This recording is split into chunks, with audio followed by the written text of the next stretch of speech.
Good morning, Bitcoins. My name is MadBitcoins, and shh, the show hasn't even started yet. We're in the green room. The show before the show? You haven't heard about this. There's a whole show before the show. Usually, we just talk about everyone's microphone and camera. We say things like check, check, and test, and can you hear me? And I hope that you can, because this is your episode of Mad Bitcoin Scaling. It's a call-in show like my old show, Bitcoin Talk Show. It's on the WCN. You can Google it. But anyway, first, we have the rules. Everyone needs to be ready to go on the air. What does ready mean? Ready means headphones, microphone, camera, quiet room. Then, when I call on you, introduce yourself. Give a little of your background, and then give your opinion of Bitcoin scaling. I'll get my iPhone here set up as a timer, and I'll give everyone 3 minutes. And if there's extra time after that, go ahead and mute yourself, and I'll call on you again. And it's all about politeness here. What we need is people that are going to state their opinion and then give the floor up to everyone else so that everyone gets a chance to speak. And if there's too many people, we'll go longer. And if there's not enough people, I'll call on you again, and we'll try to compare and contrast. Maybe we'll even have people from both sides, and we'll have them say why they believe in their side and why they believe in the other side. So everyone should also have a glass of water, because when you talk too much, you sometimes dry out. I've got an eject button and a stop button, but let's hope we don't have to use it. Again, we're running on politeness tonight, and we need everyone to, thank you everyone for contributing in advance. And I'm going to go up and load up the screen share here. Let's see what's going on. Oh, and of course, if you're watching now live, give us a thumbs up and a share. Let's get some more people watching and some more people discussing scaling Bitcoin. Bonus and a side note, I'm going to start calling people caller. This is a reference to the old Phil Donahue show that no one else gets, but I get. And it's an elaborate joke that's funny to me, but I think it's hilarious. And now, on with the show. In no apparent order, actually in chronological order, I'm going to start inviting people who sent me their Gmail address. What this means is you'll get a message in your Gmail, something like Mad Bitcoins has invited you to the show. You might also get a notification in your little Gmail notification box. Start seeing those, start joining. It should auto hide you and auto mute you. So I will have to introduce you. So the goal here is to kind of get a queue of people who are ready. And then I'll just go down the line and everyone will get their chance to speak. So I'm slowly inviting people. Imagine the excitement of me copying and pasting. I guess I could have had this done beforehand, but I've been busy today. So let's see. Guy says, you ready for the solution to the split? And he sent me a YouTube, but not a Gmail. All right, we got our first guest getting ready there. And everyone needs to, gotta get a hat. Let's see. I don't know if it can see it on the broadcast or not, but we'll just keep inviting people, and pretty soon we should have a whole stack of people ready to go. So let's see, going down the line. Why do people not send their Gmail? Oh, I'm going to send you the link, and then you're going to say, the link didn't work. And I'm going to say, well, you should have sent your Gmail. And then that's what's going to happen. Let's see. I'm going to show you in the broadcast. All right. What's your name, friend? Tell us about your background. I'm going to keep inviting people. Hey, my name's George, retired military from Alabama originally, and living in Tacoma, Washington right now. Well, nice, George. Welcome aboard the show. And what interests you about Bitcoin? Well, actually, I first heard about it due to the military had a problem with drugs called spice several years ago. And I found out some soldiers were getting it from the Silk Road, and kind of led me to Bitcoin. And there you go. And then all of a sudden, as soon as I learned about it and started mining, at the time I think it was Litecoin. Bitcoin was just out of my reach. That was right before it started taking off the first time to like $1,200, and everybody got gotched. That was an exciting time. Did you have coins in Mount Gox? I did, and I was one of the lucky ones that got them out.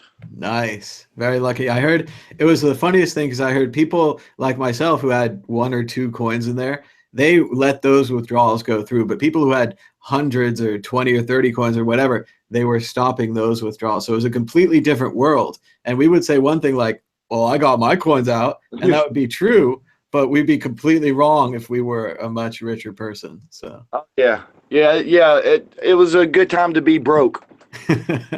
yeah, that's one time it worked out for us. But yeah, then the 1200 spike and we went down, and we had that long interim period where the price was just down and everybody was kind of down. But you made it through all that, George. So congratulations. You're still with the Bitcoin. Looks like a boat too. Yeah, it's well, it's kind of crazy. In 2015, I retired 2014. The beginning of 2015, I left a bad situation and was homeless for almost a year and a half, waiting for disability to start. And a year ago, it started, and in the year's time since then, I've got two boats, a 28-foot boat, and I live on a 42-foot boat, and have managed to get quite a bit of savings up in that time. Nice. Thanks solely to Bitcoin. That's awesome. Did you do any of the altcoins? I know they've gone crazy lately. Yeah, I caught the dash ride up. Oh, nice job, man. Well, all I can say is I just don't have a lot of faith in those things. So if it went to $100, boy, I would sell them. But That's exactly what I did. I caught that ride up to 100, and I got rid of it. fantastic, fantastic. That's the way to do it. Yeah, trading is a unique game. I had the idea to put $100 in each of those coins, but I didn't actually do it. And if I had, I think I would have left them in Cripsy. So the Cripsy crash would have taken care of me. So Yeah, Cripsy was another place going. But I get worried about those kind of things. It's hard to trade and trust any place to leave your Bitcoins. it is. Well, and a lot of times, I mean, what they try to tell you to do is to withdraw them every night to a wallet on your computer and put them back on the exchange and then trade them. And I tried to do that, and that's a lot of work. Yeah, well, I made not a whole bunch, but it helped me a little bit. Lending out on one of the exchanges was just solely lending. My decisions going on my past life sometimes aren't the best in the world, so it's easier just to lend it and take a little bit at a time. Yeah. So What I that's like what I. what I like about the exchange lending options as opposed to BTC Jam where I used to work is that Yeah. the exchanges would just hold your money. So if the person was trading long and they got called, they take the money back and then you get your investment back. So it was a lot safer than Yeah. letting them take the Bitcoin off the exchange and just seeing how it goes. Yeah. I yeah, lending's good, and then I think there's a lot of possibilities out there for it, but it's gonna be a while before there's a good lending for Bitcoin, if it ever comes around. I mean, at least at Jam, it was always a matter of identity. We needed to lock into your real identity. And even then, we couldn't really be sure that it was you taking out the loan, not like your boss or somebody using your identity. And Yeah. that was always a problem for us of linking it and then having you pay it back, that we could come to you legally and say, pay us back that loan. Because who knows what Bitcoin is? Did I really lend you something or did I give you, I don't know, crazy numbers? Yeah. Like years ago, I bought an account for EverQuest, if that tells you how long ago, and stolen from me. So it was never mine to begin with, is what they said. It's imaginary. That's the truth. You had something and then it was gone. Yep. And to me, you can call Bitcoin magical money, a store of value, You can call it cash, whatever you want. What I use it for, what you use it for, what anybody uses it for is different. You know, some people take cash and bury it in the back of their yard. Some people invest it. I mean, everybody's got different purposes to life. And that's always what I thought was the best thing about Bitcoin. Nobody tells me what to do with mine except for me. So, George, you're not a very technical person. What's your opinion on the Bitcoin scaling debate? Um, the I think, let's sit down for a sec. Sure thing. Ah, okay. Um, it needs to scale. I mean, it's going to have to scale. That's not the question. And the question is not 2 megabyte blocks or 4 megabyte blocks, because that's going to have to come sooner or later. It's we're going. You have to figure out the profit level, acceptable profit level, I think, for miners, because miners only provide a service. But without the miners, my money's no good. And without me, the miners have no person. I mean, so it's everybody has to work together. So even if SEG is implemented and we do a 2 megabyte block, it's still not going to fix the problem 50 years from now.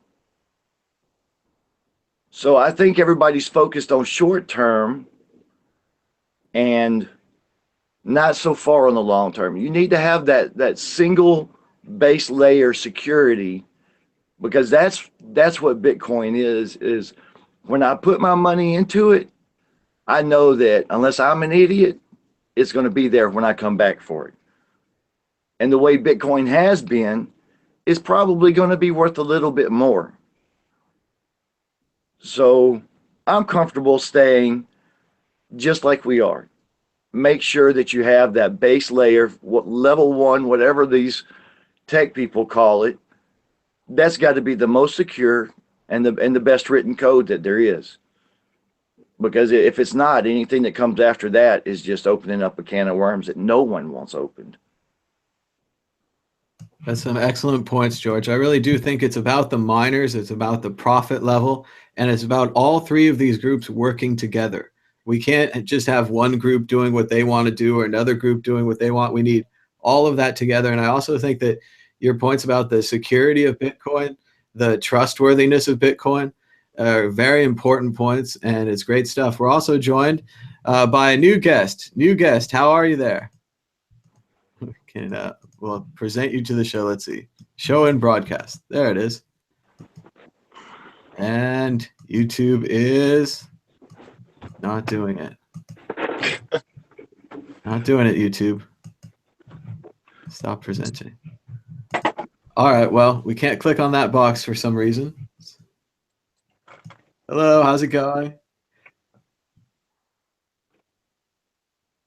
We can hear you, but we can't see you, and for some reason, YouTube's not letting me click on you. So welcome to the show.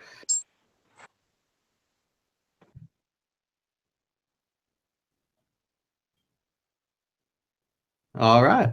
Well, go ahead and tell us who you are and how you got into Bitcoin.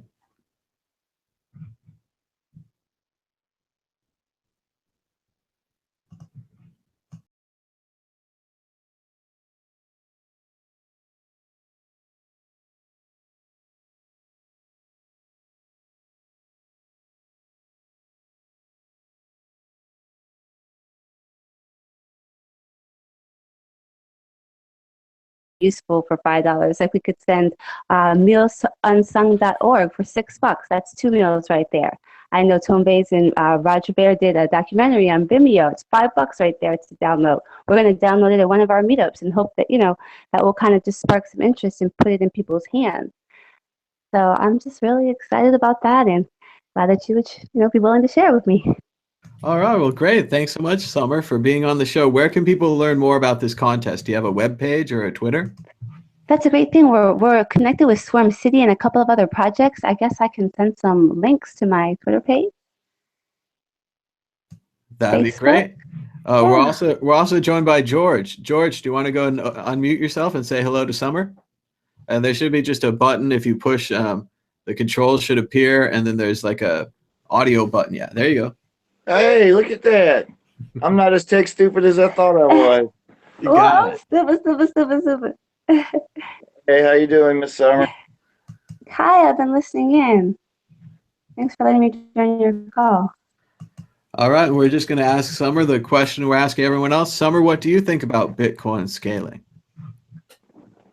Well, I mean, I guess everybody is concerned about will they or won't they, and I really don't have much control over that, so I just try to do me and learn, both points of view, hear everybody's side, and I mean, I do kind of support Segway on the down low, but I love Roger, and I love both sides, so I really just try to bring everybody together and hope that maybe we can, come to a consensus.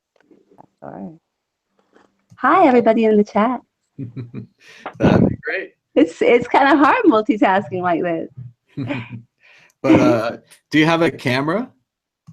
I do. I'm so paranoid. Like long before Vault 7, everybody just thinks I'm crazy. So they, whatever. I am a little bit, but I took the camera out. All my phones and cameras are covered up. But I'll have to, I guess, if I'm gonna do stuff like this, be able to say hi to everybody soon. So it's certainly up to you, but there's no pressure at all if you don't want to turn on your camera. It's fine. People call me paranoid, but I'm paranoid and crazy, I guess. Yeah, you got to watch out for those microwave cameras. They can see through the tape. And hear everything. It's like, crazy. Hey, CIA. Oh.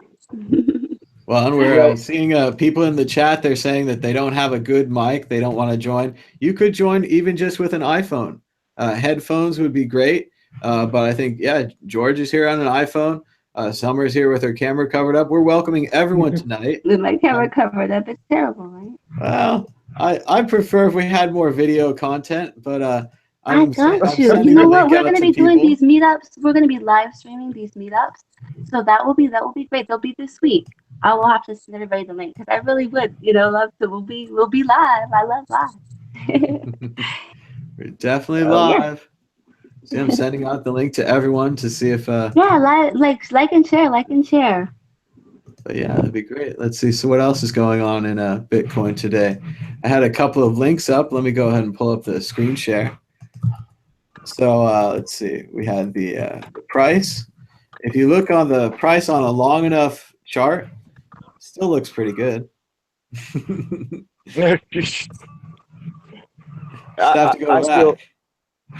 I still think the price is above where it should be. In all honesty, I mean, everything's all been speculation and anticipation of the ETF that everybody knew was not going to ever get approved anyway. Well, there's like Andrea says. Good. No, go ahead. Well, there's some speculation that the whole pullback isn't even due to the fork potential, but it's just the ETF. People are like, well, we didn't get the ETF and we're selling, and this could be that as well. We never know what the market's really saying. I would say probably the ETF had a bigger impact than the fork because normal people have no clue issue with a fork, that what a fork is other than what you eat with, much less the types and the different ways to go about the hard fork. So I'm pretty sure it's more ETF news. And then as you have people coming in buying because of the ETF, then all of a sudden they hear that there's a big controversy about a fork and they don't know what it is. Odds are they may be dumping now just to get out of it. Speculation. That could be true. Summer, what do you think about that?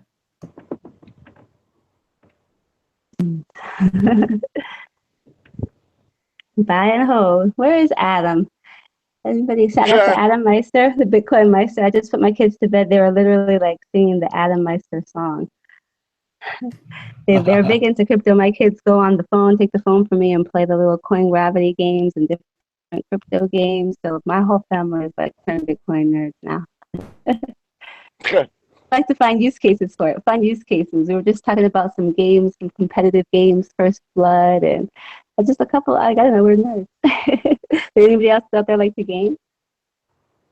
I know First Blood had a new token sale. There's always Spells of Genesis, kind of a collectible card game, and people are into Rare Pepe. They say someday that will be a game. It looks like we're joined by young, welcome guest, caller.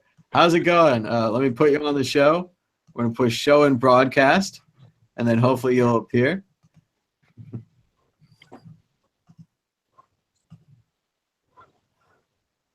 All right, Yaku, welcome to the show. We're still trying to get you to appear. The Google thing doesn't seem to work. It seems like you push show and broadcast, and they don't actually appear. Everyone in the chat gets upset. So I'm going to change the settings on that because that's not working. Let's see. Keeping people muted would be great, but let's see. Better. Let's try this one more time. Show and Yes, broadcast. I'm trying. Here he is. Yeah, you know what? All the pictures were. I'm trying to figure out how to do that now. All right, and we're going to go to Yaku. You have the floor. Tell us where you're from and how you got into Bitcoin. Hey, my name's Yaki, everyone. In Washington, D.C. And I don't know if you want to know my Bitcoin introduction story, but I'll bet it's is it going to involve some kind of website and some kind of purchases? yeah. Of course. College student and now trying to get a fake ID. So, Not that bad. Not that bad. Yeah, but that's old news now. So now I'm into it, learning about the technology and how it can actually advance society. I love it. So thank you for inviting me on. I appreciate it. Welcome to the show. And also, if you have headphones, try to get headphones. But what's your opinion on Bitcoin scaling? I'm a supporter of Bitcoin Core for a number of reasons. One is that I see Bitcoin Unlimited as centralizing Bitcoin, and that's a significant problem because Bitcoin needs to remain decentralized. Also, did you guys hear about the fact that now Bitcoin Unlimited is closed source, at least for the moment? That's another aspect of centralization that's going on. And I also like the idea that if we can get SegWit up, we can start to get Lightning Network and other weird things like Mumble and other technologies going up like that. So I really think that Core is the way to go. It has the better technology, better developers, etc., etc., etc. All right, that's great. Thanks so much. Let's see what the other panelists say. Hold on just a sec. All right, we'll go back to George. George, what do you think about Bitcoin? Oh, I agree. You have to stick with the developers that are competent. Bitcoin Unlimited since February has had what, 2 bugs, 3 bugs. I'm not putting my money on something that has that many bugs and has been closed sourced, and there's a lot of funny stuff coming up. You know, the meeting coming in May. You know, Tone was talking about on your show the other night how that's there's no CTOs there, and to me that's a very telling part, especially when you look at some of the main players in it with Roger and Jihan and McAfee. McAfee's the one that scares me the most in it, and I haven't really heard a lot of people talk about him. But if you've listened to some of his speeches and some of the talks he's given, I think he's the one that has the most concern for the Bitcoin community. John McAfee? He's into Bitcoin now? Yeah, McAfee's he's in this with Vid. They've got the mining place being built here in Washington State. Interesting. Let's go back to Yaku. Go ahead. Oh, now we're not getting your microphone. Is your microphone on? We can hear you just a little bit. Okay. That's mute. Nothing at Not that much. All right, we'll give it one more chance. Okay, we're gonna go back to you. We're gonna go back to Summer. Summer, go ahead and unmute yourself. Tell us, what do you think about the Bitcoin Core team? Oh, see, now we have to do the Donahue joke. Caller, are you there? Are you there, caller? There it is. Nobody gets it but me. All right, let's try. I'll go back to Yaku one more time. You're muted, but you have to unmute yourself. Oh, it looks like Summer's got a thumbnail, but it's sideways.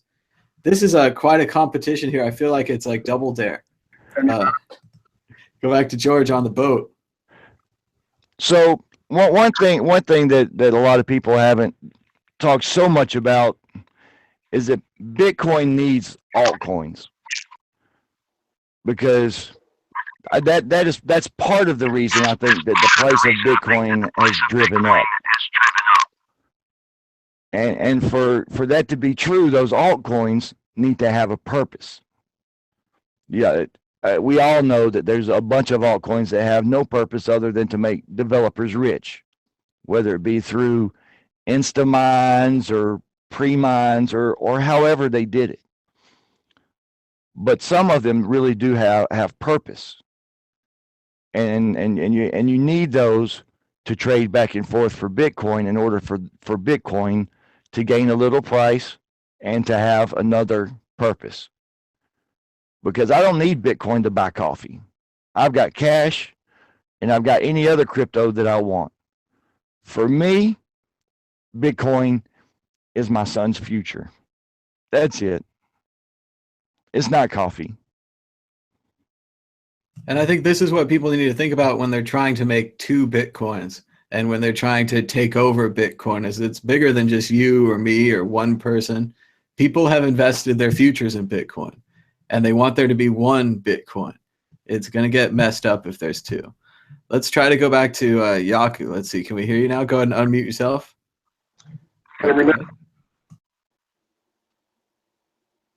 Good. Yeah, I guess this is as good as it's gonna be. But I have a question for you. You're all about Bitcoin unity right now. I respect the cause. So I want to hear from you, what is a potential compromise that can be made to allow the miners to remain profitable so that they don't stall scalability? What's an idea that you can propose right now? Well, first of all, we're already. Oops. Sorry, I gotta mute you. Did it work? Come on, Google. All right. Ah, there it is. Okay, because if I talk, then it's going to come out the speaker, so you're going to hear it. So, okay, so what's a good step? Well, first of all, we're in a nuclear war type scenario. We're having a 1980s flashback. We have the Russians, we have the Americans, and everything is going crazy, right? We're at DEFCON 5. So first of all, we've got to take it back. We've got to slow it down. At the very least, if we could say no fork until the meeting in May, that's a pretty good start. So we've started to slow it down. And as for the incentives, everyone's kind of making money right now. When the price goes up, the miners make more in fees. As the price goes down, the miners are making less in fees. If we keep talking about a hard fork, the price is going to go down like in Vinny's article. It's going to go down to 300. I don't know this. This is not, but I would estimate it might go down to 300, which would cause the miners to start losing money. This would be an attempt to give them an incentive to adopt SegWit and to move on forward to make the price go back up. So I think this is probably going to happen anyway. The market is just going to do this as something that the market does. But what we could do as people to slow this down and to not have to go to 300, maybe we go to 500 or 700, we don't have to go all the way down, is to come together and to slow this down and to say, we're not going to fork till May. And for the people who want to fork and the people who are saying, let them fork and they'll destroy themselves. And people say that on both sides. I could be a supporter of Core or an Unlimited guy saying that, because they both say that. And they're both looking over the harms. And I talked about this before with a libertarian friend of mine, and she disagreed with me very much. But what a harm is something that is never fixed. A harm is like when I try to go to the store and it's closed and I never get to go to the store. I'm harmed. I'm never going to be fixed. That's a big problem. So what we would have with Bitcoin is all these harms. where people don't know how to send it, and people lose their coins, and people don't know which version to send, and maybe they don't get interested in it because there's two of them. These are unknown harms that were going to come about to Bitcoin, and these are what these other people don't see. So that's my way forward. That's my start. What do you think? Is that a noble way forward? Do we have a shot? And I'll give you the floor, so go ahead and unmute yourself. Yeah, what you're saying actually makes sense. That seems actually pretty darn reasonable. I would propose, I know that right now that with SegWit there is a proposed increase to 1.2 megabytes. Perhaps we could go a little bit more.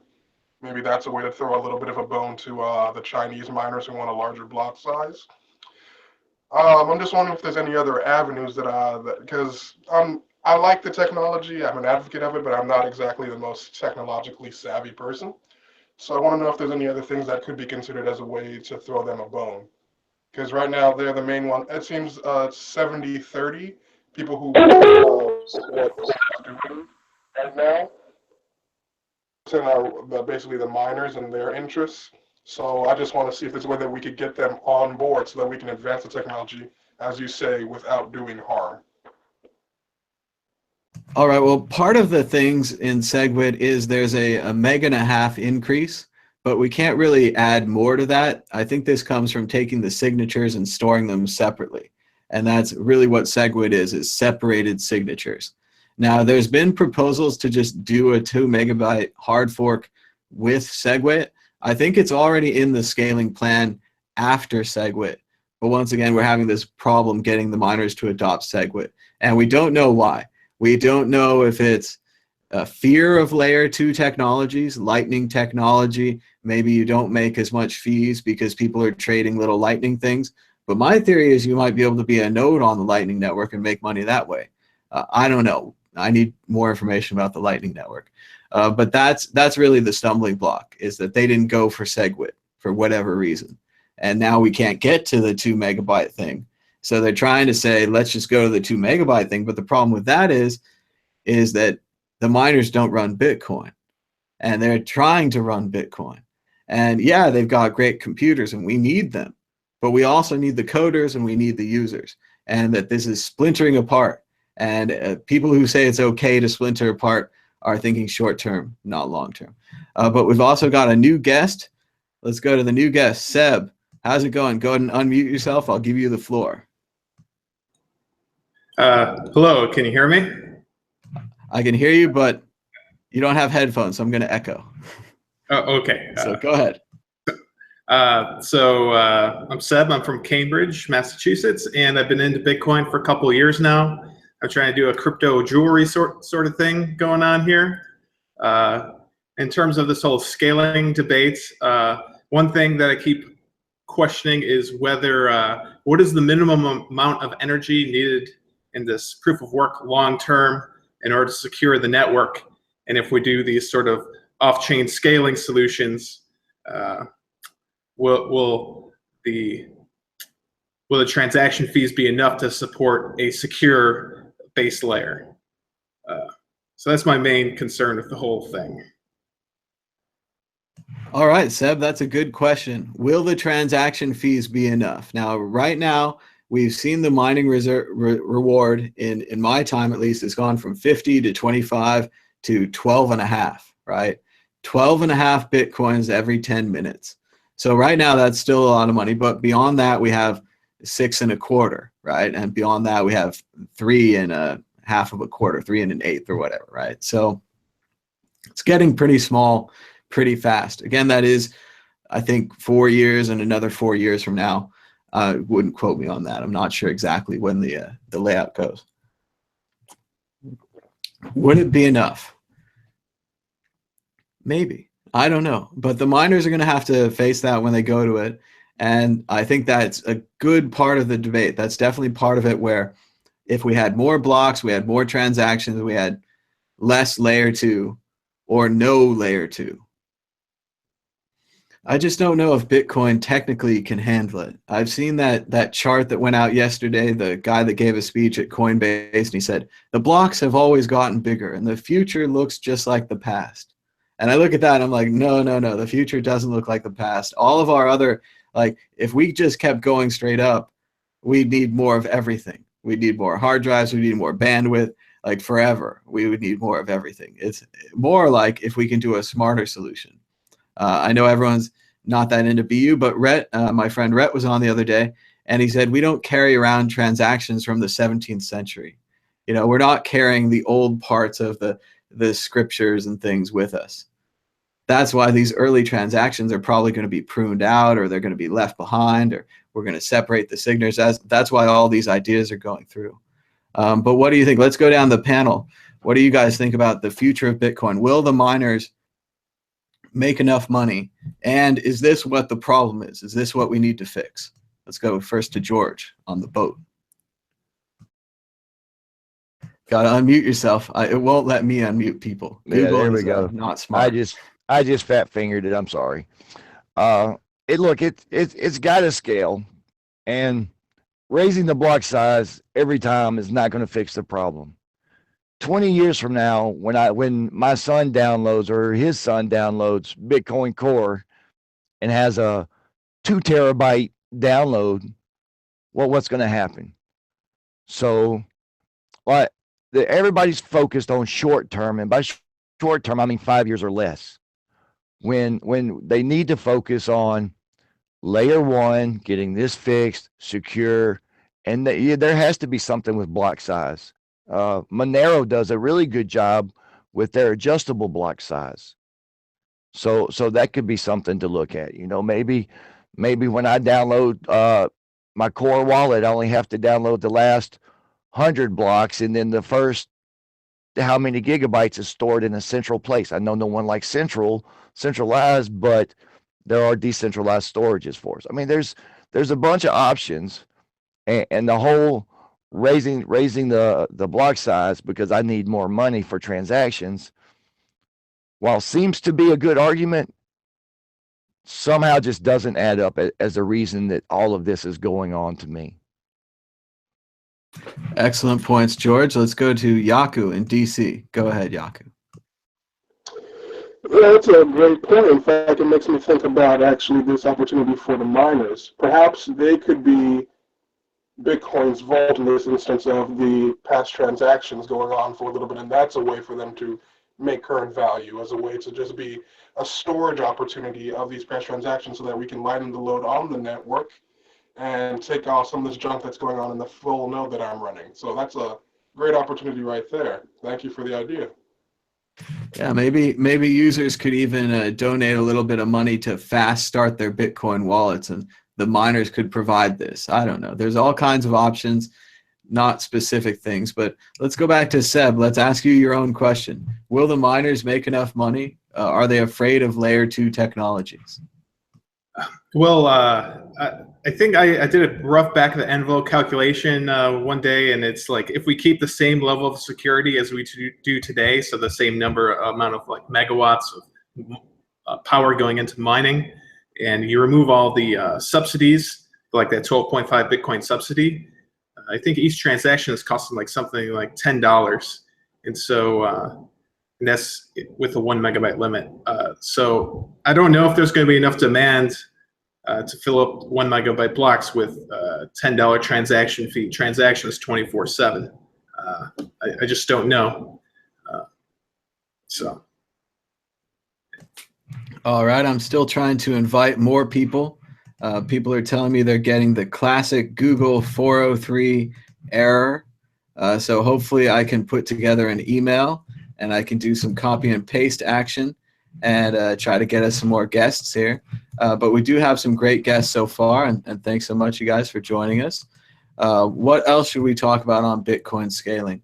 Let's talk about Roger Ver. People have been critical of me for my Roger Ver interview because I didn't directly challenge him and I wasn't rude to him. Should I have been rude and challenge Roger Ver directly? We'll just go down the line. George, what do you think? I think you did an excellent job on the interview. Just like I have my opinion, so does Roger. You know, I mean, and listening to him, he's probably just about as technical as me. He knows just enough to really screw something up, probably. but he's very passionate, and he definitely has his vision, what he thinks it's for. I think the use case right now is not proving for Bitcoin to be for coffee. This is point blank. Maybe it's not what it's meant to be. Maybe it is solely a store of value.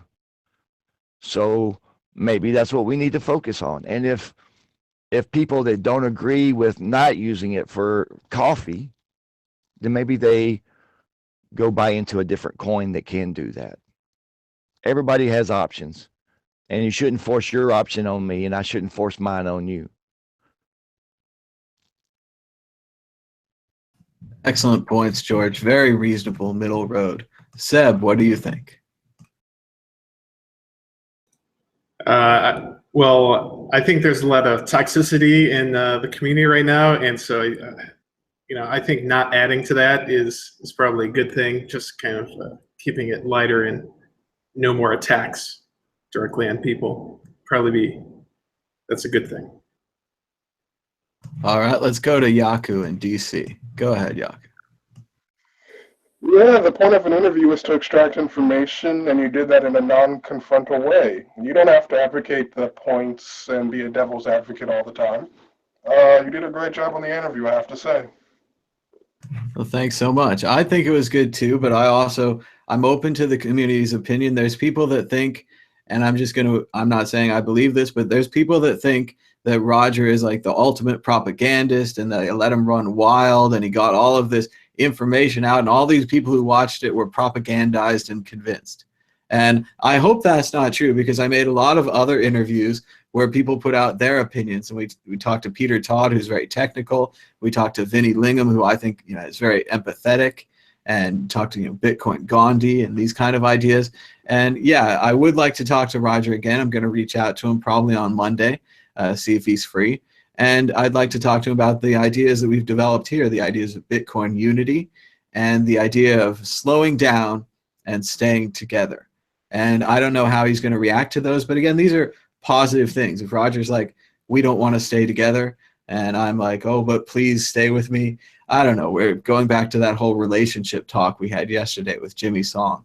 Did you guys catch that one? Do you think that the divorce metaphor is a good metaphor for what's going on right now with Bitcoin? Oh, let's go. We're going to go down the line to, well, we've got a new guest. Let's go right to you. Let's go. Bitcoin and Litecoin. Are you here? Can you hear me? I can hear you. He can hear me, and we can hear him. Caller, you're on the line. Go ahead. All right. Caller, tell us your opinion. Yeah, so I'm just learning from you that actually SegWit needs to be adopted first, and then Bitcoin Unlimited could be adopted afterwards. And the reason why we're in such a predicament is because they won't adopt SegWit first. So SegWit has to be accepted first. Is that the way? Not exactly has to be, but it was in the plan.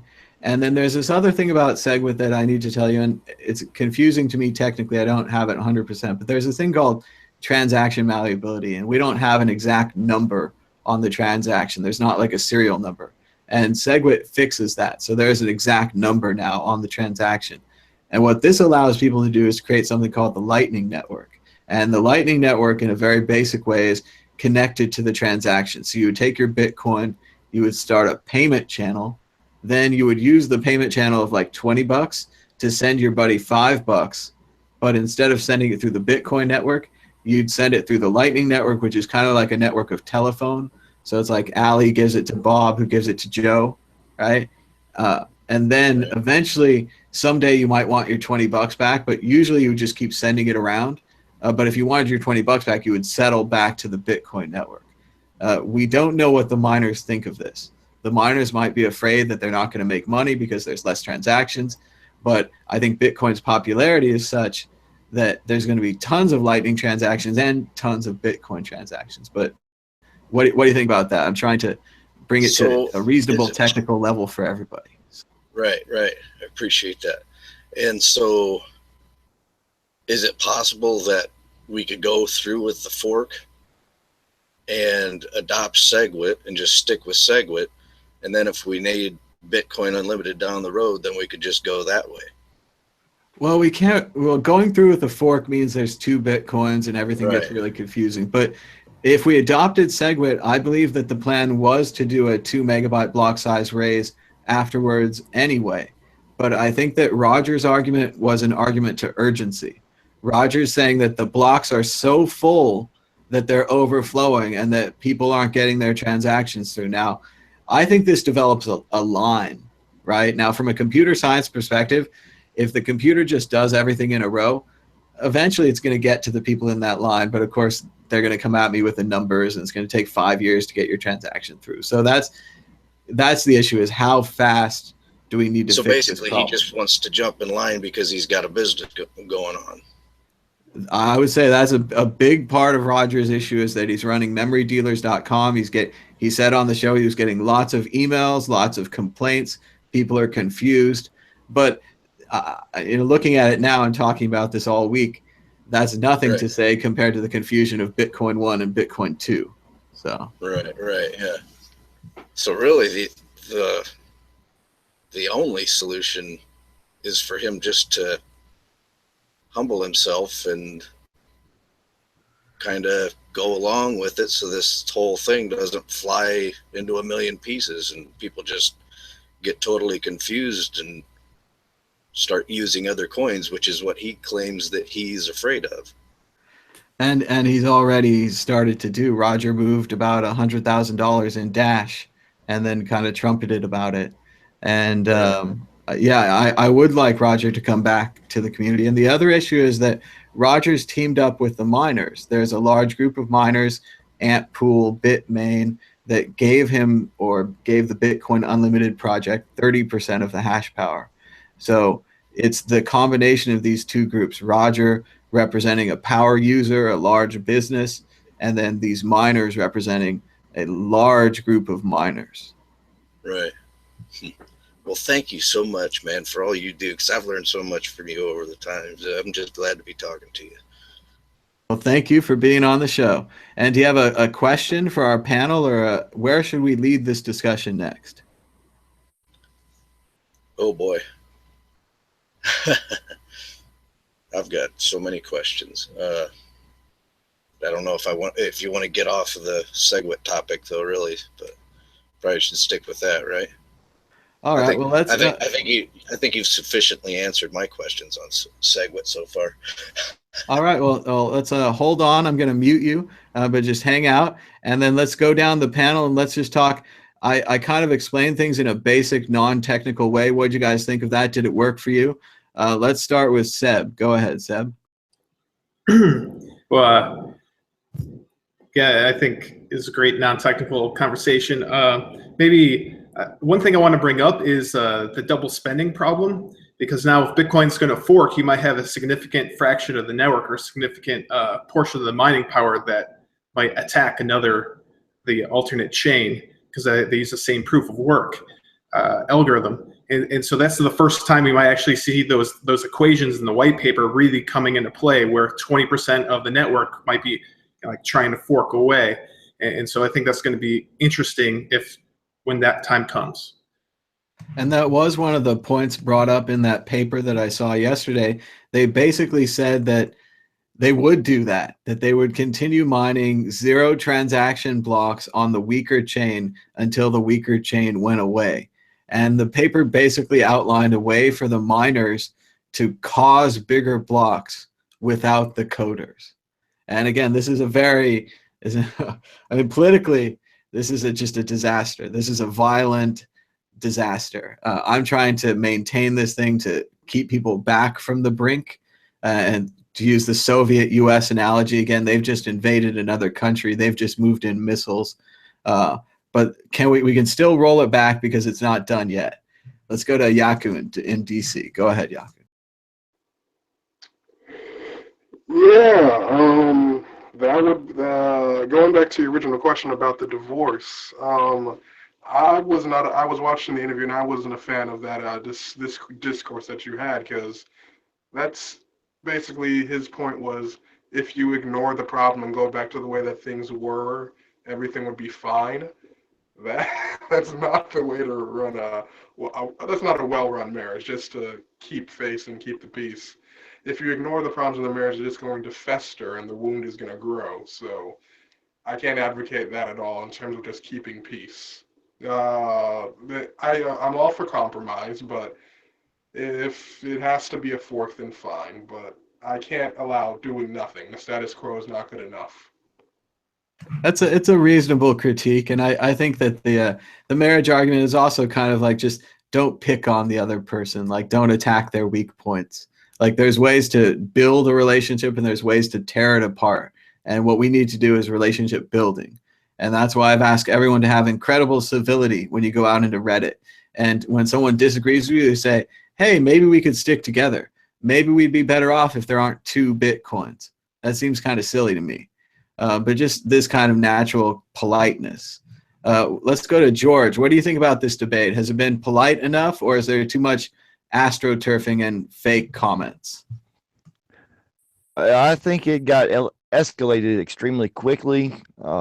There's been some things said on both sides, and some of it comes with the Chinese miners. Maybe it's a misinterpretation.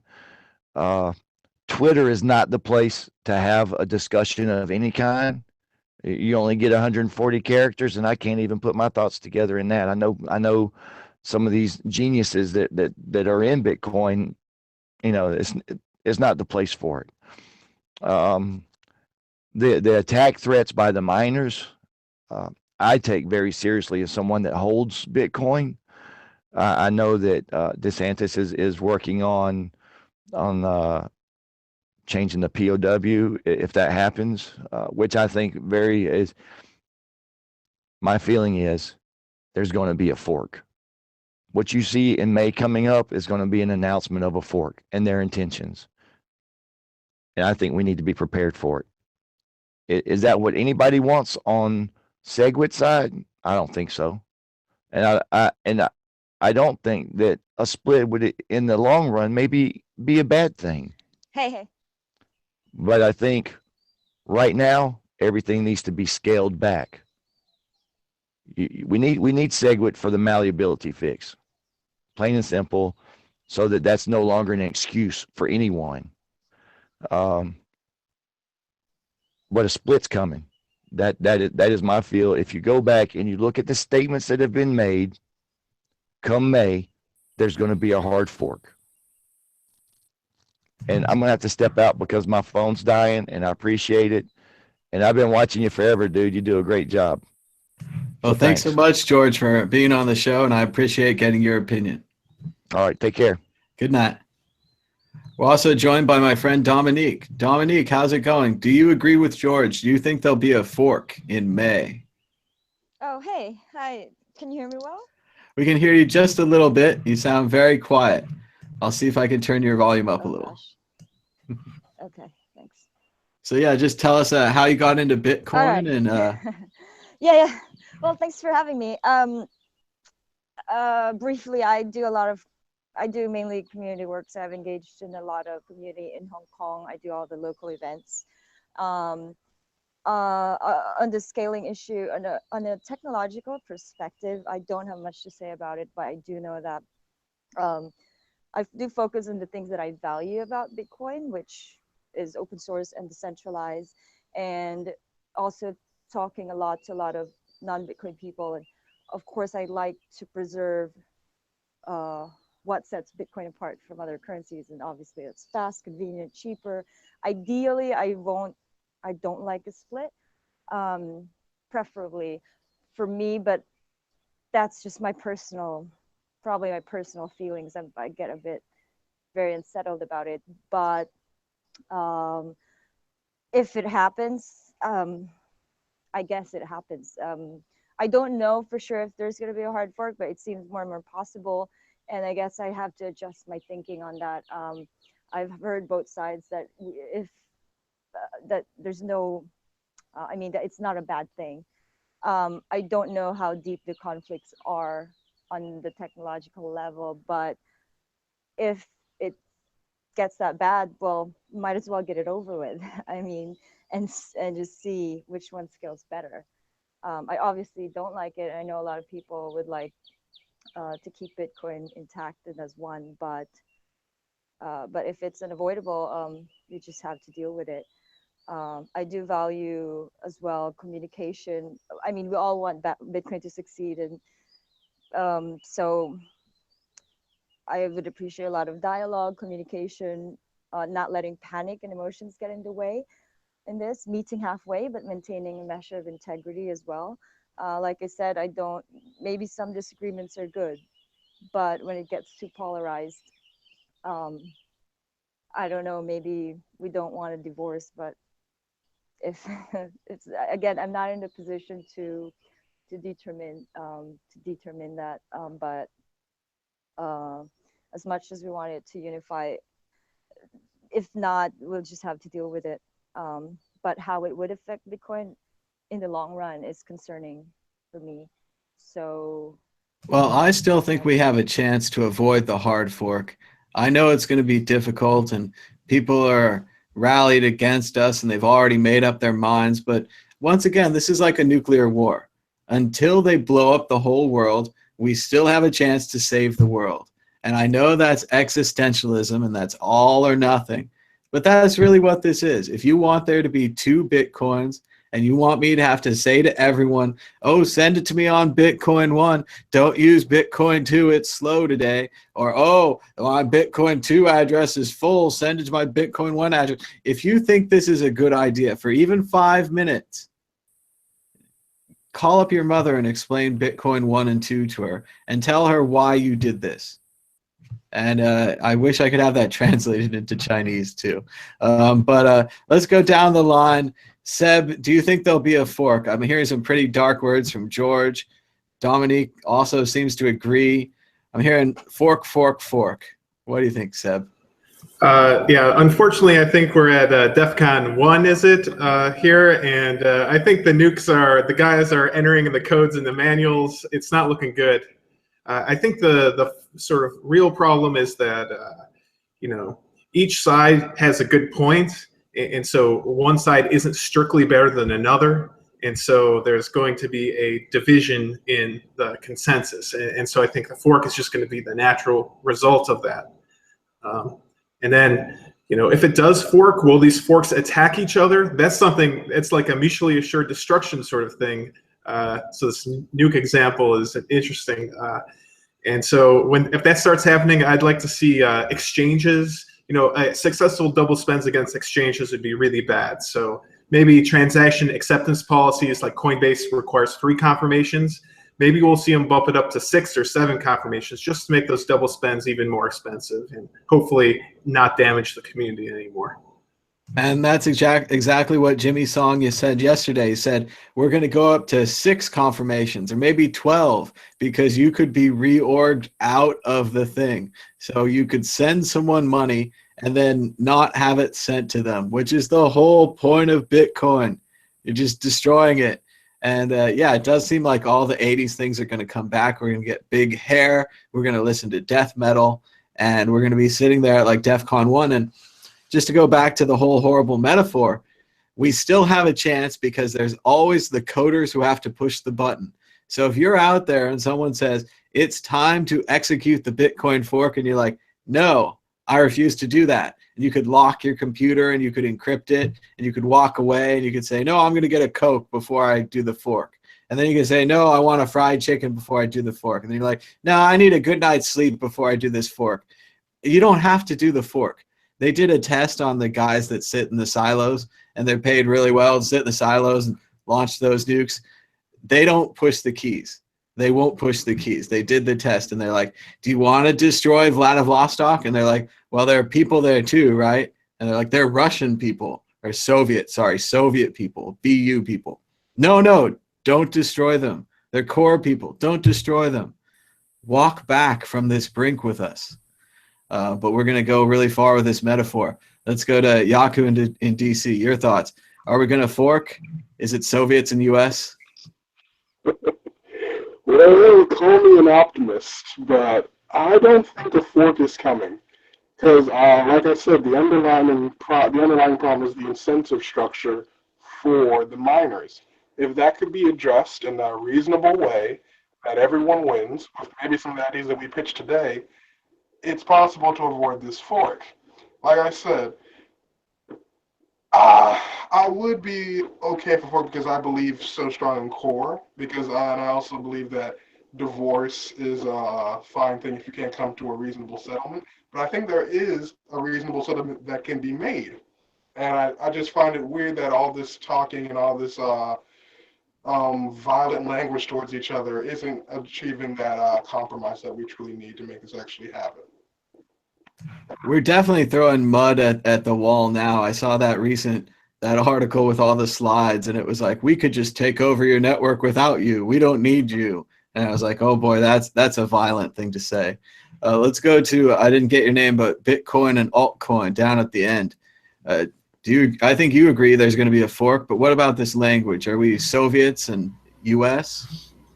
Well, I mean, actually, I think Roger Ver really loves Bitcoin, and I think he's a very smart person, and he knows what this is going to do to Bitcoin, and I don't think he would really want to do that. You know what I'm saying? And I mean, Bitcoin Unlimited's got some things that I like about it. There's the nodes vote. I don't know if you're familiar with that. I'm not real familiar with that, but I heard him say that, and that's a really cool thing. That kind of brings the power back to the people, and I like that a lot. So I mean, there's things about Bitcoin Unlimited that I like, but to me, if you need SegWit to kind of minimize block size, that's going to be needed whether the nodes are voting on the block size anyway. Why wouldn't you just want to improve the system so it's more efficient? So I mean, to me, I can't see a rational reason why anybody would want to destroy this beautiful thing that we all love. And I'm just giving Roger Ver some credit and holding out hope, because I really think it's his call at this point. And that's just the way I feel about it. So, well, thank you so much for sharing your opinion. It's great to hear. And I think we're nearing the end of this show, but I do think we're going to end it reaching out to Roger. I think we're going to ask Roger to come back on the show Monday night. It'll be a week from when we originally talked, so just a couple of days from now. And yeah, a lot of things have happened. I'm going to ask some follow-up questions. You might not like them. I'm going to try to ask you about Bitcoin unification. I'm going to ask you to come together and to give us all a chance. And just before we end, I'd like to go down the line and just get your guys' opinion. Maybe you could reach out to Roger for me and ask him to be on the show and ask him to give this a chance. We're going to go backwards. We're going to start with Yaku in DC. Go ahead.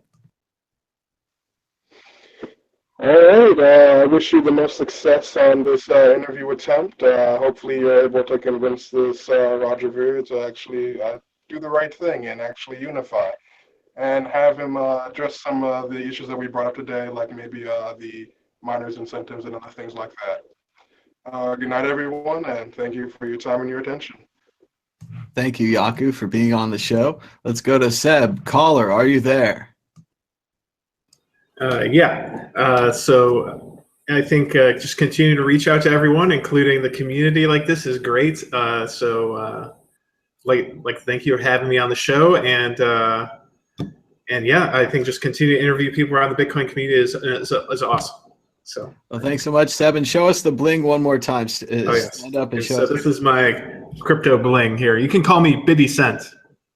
That's B-I-T-T-Y. It's very cool. It's very cool. I've been listening to a lot of old school rap lately, and it fits right in with what I've been listening to. It's good stuff. Of course, I got a pretty big one myself here. Yes. Look up for a music video. That it might be front page on Bitcoin pretty soon. That'll be fun. I'll look forward to it. Be sure to send it to me on Twitter. I'll send it out. Thanks so much, Seb, for being on the show. And finally, Dominique, what are your thoughts on the future going forward, and anything you want to say to Roger Ver? Just maybe ask him not to fork. You have to unmute yourself.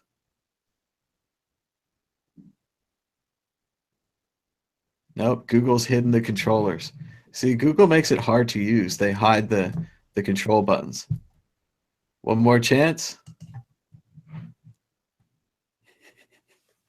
Nope, don't think so. All right. Well, if you get it working, we'll cut to you. But thanks so much for everyone who joined us. It's been so great to hear your opinions and to get you on the show. We're going to reach out to Roger about Monday night. Let me know who I should have on tomorrow, Sunday night. Sunday is another great day of the week to talk about Bitcoin. That's what I think. So thanks so much for everyone pushing share, like, and subscribe. I've seen a lot of comments going by in the chat room. It's actually looking a little angry and maybe a little violent. Oh, well, sometimes the chat room's like that. Oh, Dominique's back with us. Do you want to say one more thing before we say goodbye? Yeah. Well, yes. Thanks for everything you do. I appreciate your efforts in this reaching out to people and unifying Bitcoin. I think that's a great, that's a great idea, and that's, like I said, it's preferably what I'd like to see happen in the future. But yeah, I'd like to hear Roger's thoughts about it, and I'm open-minded though. Although I don't like the idea of a fork, but I'd like to hear more about that and how it would affect Bitcoin in the long run. I agree with one of the participants that I'm sure it's not in Roger's intention to destroy Bitcoin. So yeah, I'd like him to tell us more about that, shed some more light to that, so that I can continue evangelizing about Bitcoin. So so thanks for having me. Thanks so much. And you wouldn't want to have a Bitcoin 1 meetup and a Bitcoin 2 meetup. That just doesn't make any sense. That's true. Well, thanks so much for everyone for watching. We had about 70 live viewers. And until next time, we're out of time. Bye-bye. Bye, guys.